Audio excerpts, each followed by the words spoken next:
always knew I was going to be wealthy.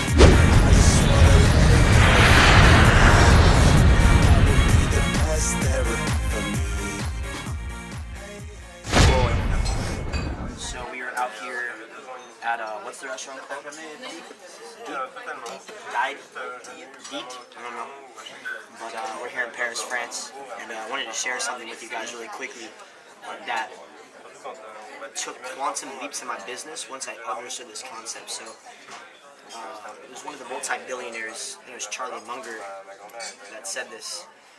He said, too many entrepreneurs, what they try to do, starting off early in their career, and this was something that I struggled with a lot, is that they try to work too much in their business and not on their business. Now, what does that mean? So, for example, in my case, one thing that I learned from Peter Drucker, and he wrote the book called Managing Oneself, and he basically created the modern day MBA. And one thing in his book, Managing Oneself, is to know thyself. And most people may think that they know themselves, but they actually don't. I feel like a lot of people just walk around aimlessly, not knowing their actual strengths and their weaknesses. My mentor always told me, Austin, figure out your weaknesses and outsource them and delegate them, and then figure out what your strengths are and double and triple down on those. And as an entrepreneur, you got to figure out what are you good at and what are you not good at. What you're not good at is almost just as important as what you are good at. So, for example, in my case, I used to do my own videography. I used to do my own web design. I used to do my own graphic design. I used to do all my own things. And as an entrepreneur, one thing that I had was this controlling factor where I always wanted to do my own things. You know why? Because entrepreneurs always have this, we want to do it ourselves because we can do it perfectly. But sometimes it's not about doing it perfectly, it's just about getting the job done and scaling up. So for me, I was always trying to do things myself. Whenever my assistants or other people in my business would do things, I would jump into my business and try to take hold of it. There's a difference between leading and then micromanaging.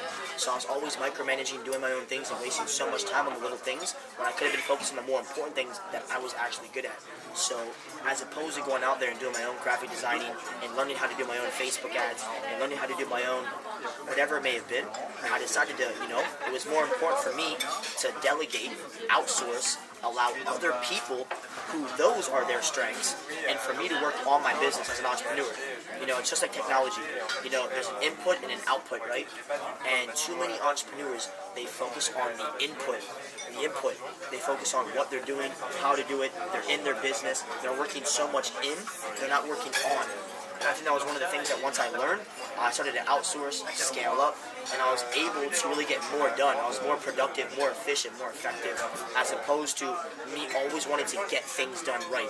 And another thing that's very fascinating is I see a lot of, it's 2017, call it what it is. A lot of people now are starting to become their own entrepreneurs, their own businessmen and businesswomen. And one thing that I learned is, sometimes, for example, in the NBA, you look at the Sixth Man of the Year award. The Sixth Man of the Year award, he's a boss. He comes off the bench, he substitutes, he doesn't start the game, he's not a starter, he comes off the bench, he's the Sixth Man of the Year, right? And he does phenomenal at his job. But if the Sixth Man of the Year would have an ego and say, you know what, I want to be the star all-star. And there are exceptions, James Harden for the Houston Rockets, he used to come off the bench for Kevin Durant, Russell Westbrook, and he would come in as the sixth man. And he said, you know what, I want to be a starter. That's a once in a blue moon, That's a 1 in a million. But for most entrepreneurs, they want to be the guy to come off the bench. And I realized this was part of my ego. If you look at the first 6 guys who started Facebook, the first 3 guys who started Uber, I guarantee you that the 6th guy who was involved in Facebook, he wasn't number 1, he wasn't Mark, he wasn't number 2 or number 3, he wasn't Dustin or Eduardo, he was the number 6. I bet he still made hundreds of millions of dollars. Still extremely successful. So what I realized is I learned to drop my ego and understand my place. not always trying to be the number one, not always trying to be the number two, not always trying to be the CEO or the guy in charge, and allowing myself to play my own place, understand my weaknesses, understand my strengths. Too many entrepreneurs nowadays, they want to be the number one guy when they're better off being the sixth man of the year.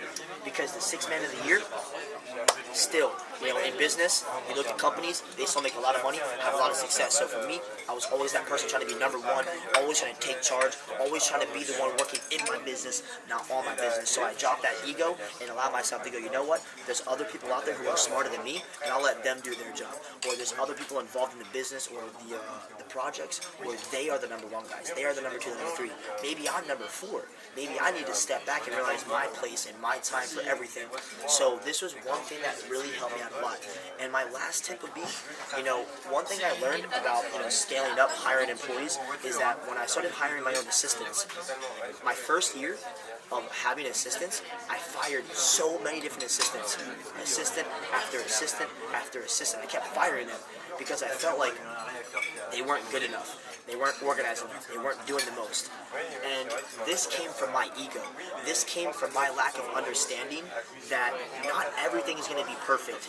It's better to have the delegation. It's better to have the outsource, because call it what it is. Time is our most valuable asset, not the money. So if you can save time and still get things done efficiently and effectively, that's more important than getting them done perfectly. So over the past 11 and a half months, I've had the same assistant. And this came from my mentor teaching me also, look, my first year in entrepreneurship, I fired 23 assistants because of ego, because of always wanting to work in my business, take control. And I knew that when my assistants would do things, they weren't done perfectly, they weren't done the best. So I said, you know what, I can do them better. I can do them better. I can do them perfect.